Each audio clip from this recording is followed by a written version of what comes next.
नमस्कार प्यारे बच्चों। तो कैसे हो आप सब? उम्मीद है आप बढ़िया हैं और आपकी पढ़ाई भी बेहतर चल रही होगी। मैं आपका एजुकेटर राजा यादव आपका अपने परिवार SWR ऑनलाइन क्लासेस में स्वागत करता हूं। जैसा कि आप जान रहे हैं, हमारे चैनल SWR ऑनलाइन क्लासेस पर सभी सब्जेक्ट की फ्री ऑफ कॉस्ट पढ़ाई चल रही है, जैसे कि फिजिक्स, केमिस्ट्री, बायोलॉजी, ये हो गया साइंस के अंतर्गत आता है, और सोशल साइंस हो गया, फिर हिंदी हो गया, इंग्लिश हो गया, मैथ हो गया, और कह सकते हैं गृह विज्ञान भी जल्द से जल्द हम लेकर आएंगे। तो आज हम देखेंगे सोशल साइंस। सोशल साइंस में जो कि अर्थशास्त्र है, social science class 10 chapter first, जो कि सत्ता की साझेदारी है, और या मतलब जो कि सत्ता की साझेदारी है जो अर्थशास्त्र के अंतर्गत आता है। इसमें एक लेक्चर हो चुका है, ये लेक्चर नंबर 2 है। कैसा है? ये कह सकते हैं कि हैशटैग ये लेक्चर नंबर 2 है। तो ये लेक्चर नंबर 2 है। लेक्चर नंबर 1 हो चुका है। अगर आप नहीं देखे हैं तो आपको वीडियो नीचे डिस्क्रिप्शन या आप प्लेलिस्ट में वीडियो मिल जाएगी। क्या? सत्ता की साझेदारी, या बोल देंगे बेल्जियम और श्रीलंका की इतिहास बाई राजा यादव सर, तुरंत आ जाएगा। तो आज हम देखेंगे सत्ता की साझेदारी, वीडियो नंबर 2 है, जो कि हम NCERT पढ़ाते हैं, जैसा कि आप जानते ही हैं। और NCERT हमारे चैनल पर चलाई जाती है। तो आज हम देखेंगे, क्या हमारे पास ये दूसरा वीडियो है, लेक्चर नंबर 2 है। आज जहाँ तक है ये चैप्टर समाप्त हो जाएगा, हमारे पास ये चैप्टर समाप्त हो जाएगा। तो हम देखेंगे इसके बाद, कहते हैं 1 एवं 1 जो संसाधन देख लिए थे, हो सकता है कि अब देखेंगे इसके बाद जो जल संसाधन है, या जो इसके बाद नेक्स्ट टॉपिक है जियोग्राफी में, उसको देखेंगे, चैप्टर नंबर 2।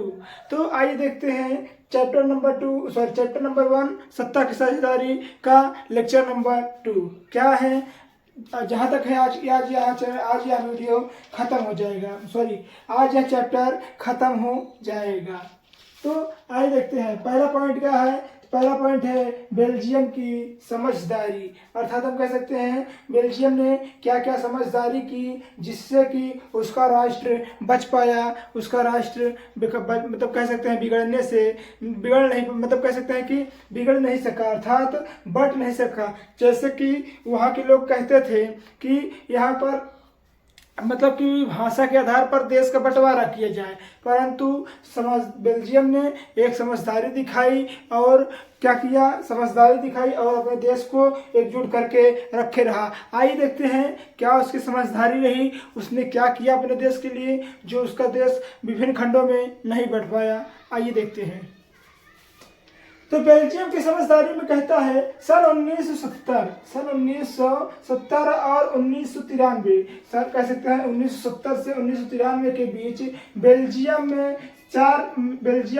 के संविधान में कितने परिवर्तन किए गए? तो बेल्जियम के संविधान में चार संशोधन किए गए, जैसे कि जिसको हम बोलते हैं, जैसे हमारे संविधान में संशोधन हुआ ना, 370 हटा, तो उसी प्रकार इसमें भी, इसके संविधान में भी क्या हुआ? इसके संविधान में भी 4 संशोधन हुए, सिर्फ इस बात के लिए किए गए कि देश में रहने वाले जो लोग थे, मतलब कह सकते हैं, आपको बताया ना भी कि उसमें देश में तो रह रहे थे लोग, जो मान लीजिए इतना बड़ा देश है, इसमें विभिन्न खंड के लोग रहते थे। यहाँ दूसरे कास्ट, मतलब दूसरे जाति के लोग, दूसरे भाषा बोलने वाले लोग रहते थे, यहाँ दूसरे भाषा, यहाँ दूसरे, और जो यहाँ भाषा थी यहाँ दूसरे थे। तो ये लोग कहते थे कि हमारे जो जैसे डच लोग थे, तो कहते थे हमारी भाषा के आधार पर अलग कंट्री बनाई जाए। फ्रेंच लोग थे, वो कहते थे हमारी भाषा के आधार पर अलग बनाई जाए। तो उसी प्रकार मतलब उसने क्या कहते हैं, बेल्जियम ने सोचा क्यों ना ऐसा किया जाए कि मतलब संशोधन की मतलब जो देश में सभी लोग रह रहे हैं, सभी को एक समान की नागरिकता दी जाए। अर्थात कह सकते हैं कि किसी भी नागरिक को परायेपन का एहसास न हो, मतलब कि यह वह न सोचें कि जैसे मान लीजिए अभी हमारे यहाँ उत्तर प्रदेश है, अगर हम कहाँ गए, महाराष्ट्र में गए, अगर महाराष्ट्र में गए तो यहाँ तो हम हिंदी बोलते हैं, यहाँ अगर हम मराठी बोलेंगे, यहाँ सभी लोग मराठी बोलेंगे, तो हमें ऐसा एहसास होगा कि हमारा देश अलग है, इनका देश अलग है। परंतु नहीं, भारत सरकार ने ऐसा कानून पारित किया कि हिंदी भाषा को यूपी में भी बोला जाएगा और महाराष्ट्र में भी बोला जाएगा। तो ठीक उसी प्रकार यहाँ भी हुआ, यहाँ पर बेल्जियम में भी यही हुआ कि यहाँ पर जो ब्रुसेल्स में रहते थे लोग और जो कहते हैं फ्रेंच भाषा बोलते थे और डच भाषा बोलते थे और जो निम्नलिखित भाषा बोली जाती थी, उनको मतलब कह सकते हैं कि सब कुछ एक जैसे समानता दी गई कि सब जिसका जो मन हो वो भाषा बोल सकता है। इससे क्या हुआ, इससे वहाँ रहने वाले नागरिकों को परायेपन का एहसास ना हो। तो आइए देखते हैं बेल्जियम कह सकते हैं इसकी बातें निम्नलिखित है, मतलब बेल्जियम की जो समझदारी की बातें हैं निम्नलिखित हैं। नंबर 1, संविधान में इस बात का स्पष्ट प्रावधान किया गया, क्या किया गया, इस बात का स्पष्ट प्रावधान किया गया कि डच भी बोले ना आपको हम, डच और फ्रेंच भाषा के मंत्रियों की संख्या समान हो। अगर आप जैसे कि जानते हैं हमारे यहाँ 2 बड़ी लीडर पार्टियां हैं, एक हो गई कांग्रेस बीजेपी, एक हो गई कांग्रेस। तो अगर दोनों में मतलब ऐसा किया गया कि दोनों में मंत्री समान हो, अगर जब डच बोलने वाले और फ्रेंच बोलने वाले दोनों भाषाओं के मंत्री समान रहेंगे तो समान प्रस्ताव लागू कर पाएंगे। देश में कुछ लागू करना हुआ तो जैसे एनआरसी कानून आया था, ठीक है, तो उसमें कानून में मतलब कह सकते हैं उसी प्रकार यहाँ भी जैसे कुछ भी लागू करना हुआ, अगर दोनों मंत्रियों की संख्या समान रहेगी तो कानून लागू हो पाएगा। नहीं आप सोचेंगे मेरे मंत्री का मैं आप दबाव की वजह से करा ले रहे हैं, तो इसमें क्या होगा, विद्रोह पैदा होगा। जब विद्रोह पैदा होगा तो यहाँ गृह युद्ध का क्या ले लेगा, यहाँ गृह युद्ध कह सकते हैं, गृह युद्ध के समान पकड़ लेगा, क्योंकि गृह युद्ध होने लगेगा। क्योंकि अब उसी में आपस में लड़ने लगेंगे ना, कह सकते हैं कि आपस में लड़ने लगेंगे और कहेंगे कि हमारा मतलब जैसे कि फ्रेंच भाषा वाले लोग ज़्यादा हैं और मान लीजिए डच भाषा वाले कम हैं, तो दोनों लोगों में मोट बटाव होने लगेगा और कहेंगे कि हमारी भाषा करिए, हमारी भाषा करिए। तो यह नहीं हुआ, जब फ्रेंच बोलने वालों की भी और डच बोलने वालों के दोनों मंत्रियों के क्या हुआ, तो दोनों मंत्रियों की संख्या समान रही और इसमें क्या हुआ, गृह युद्ध का कारण नहीं बन पाया। फिर दूसरा नंबर क्या कहता है, केंद्र सरकार की अनेक शक्तियां देश के 2 इलाकों में बढ़ गई।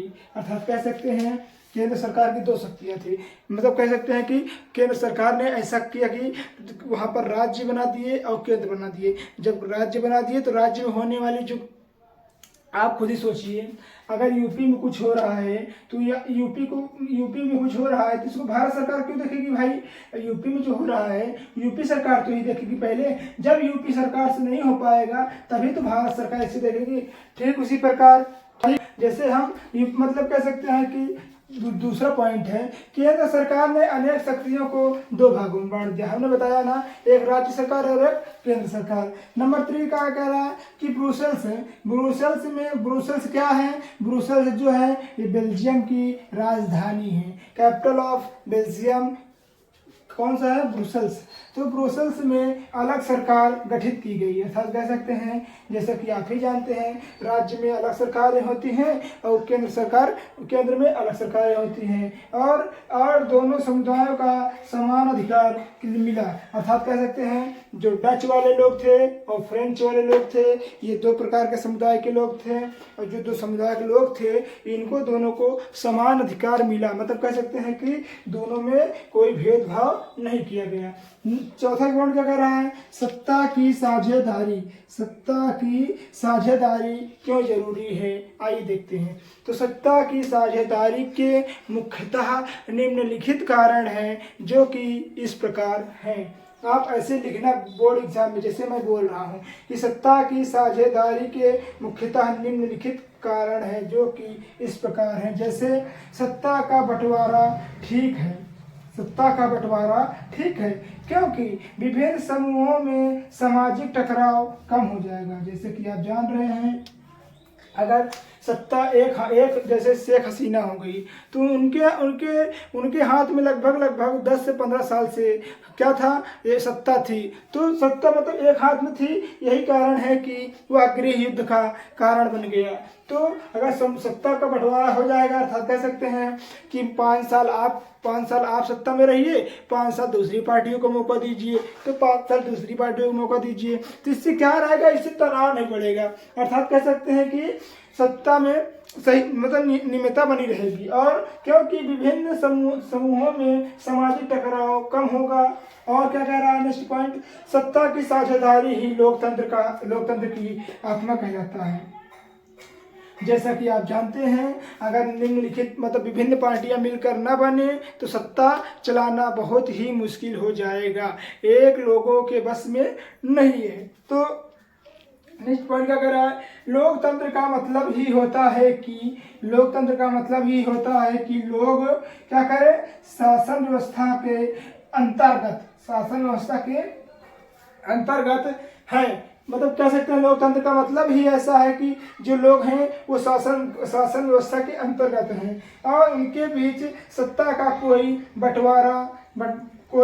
सत्ता को बांटा जाए, क्या उनके बीच ही सत्ता को बांटा जाए और लोग इसी ढंग से रहें। मतलब कह सकते हैं कि सत्ता का बंटवारा हो जिससे कि गृह युद्ध का कारण ना बन पाए, लोग यही ढंग से रहना चाहें, मतलब लोग ये ढंग से रहें क्योंकि अगर सत्ता समय समय पर दूसरी सरकारें आती रहेंगी तो लोग में वो नहीं, मतलब कह सकते हैं कि मोट मुटाव नहीं होगा कि हमारी पार्टी मतलब नहीं बन पाई है, हम मतलब कि सरकार सीएम मेरे खिलाफ कर रही है, तो ये नहीं हो पाएगा। आइए देखते हैं नेक्स्ट पॉइंट और क्या है, देखते हैं दोस्तों नेक्स्ट पॉइंट क्या है।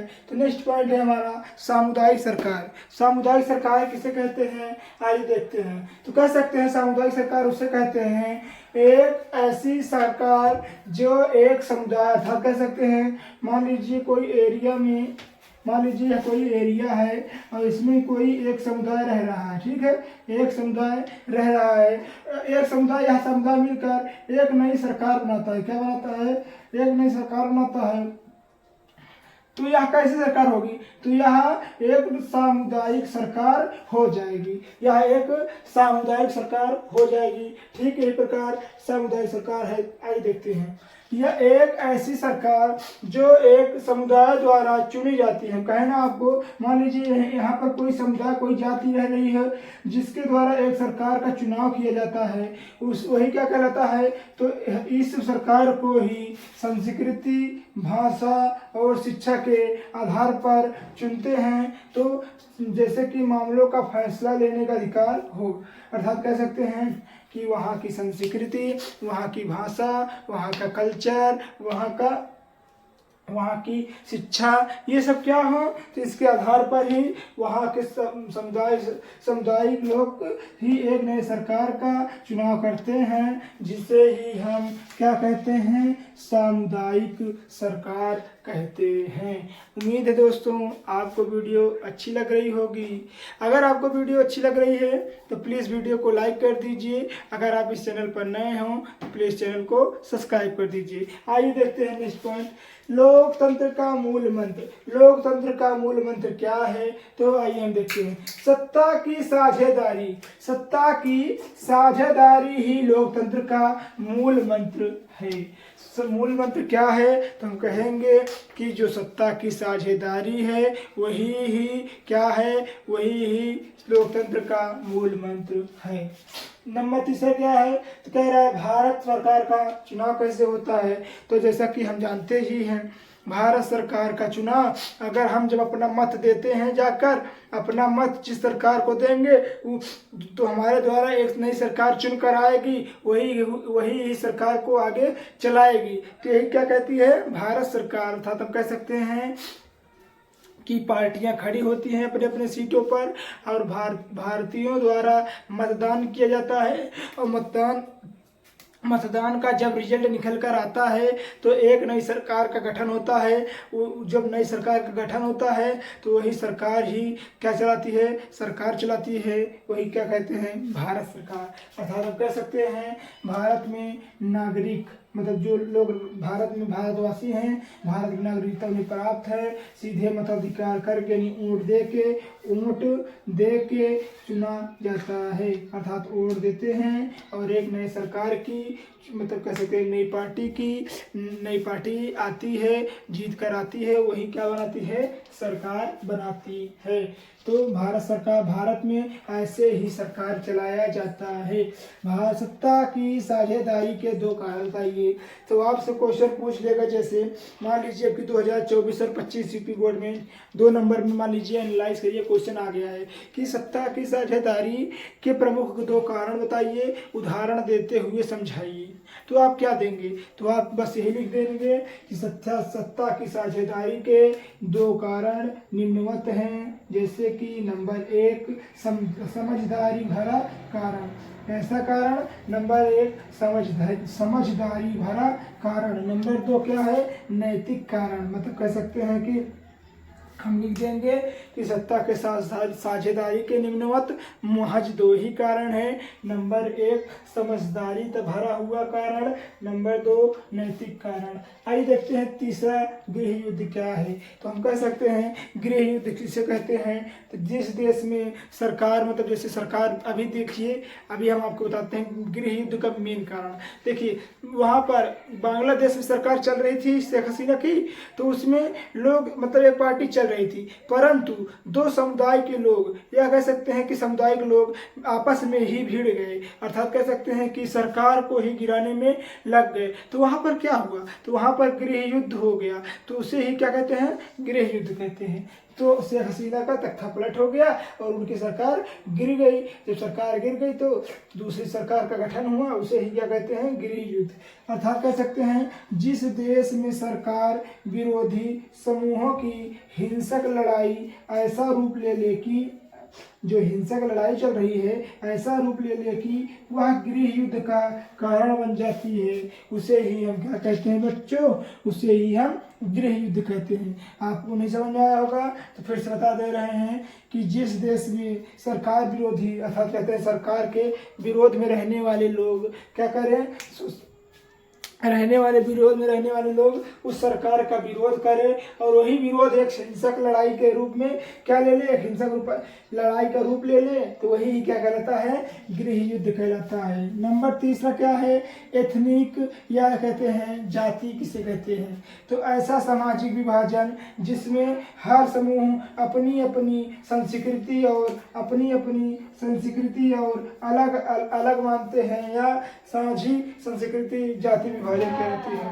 अर्थात कह सकते हैं कि मतलब जो जाति होती है, अलग अलग जाति जो होती है वो विभाजन करके अपना एक नया संस्कृति अलग मानते हैं, यही संस्कृति कहलाते हैं, जाति कहलाती है। तो आज की वीडियो में बस इतना ही, मिलते हैं नेक्स्ट वीडियो में, तब तक के लिए धन्यवाद। अगर आपको दोस्तों वीडियो अच्छी लगी हो तो प्लीज़ वीडियो को लाइक कर दीजिए, अगर आप नए हैं तो प्लीज़ चैनल को सब्सक्राइब कर दीजिएगा। Thank you.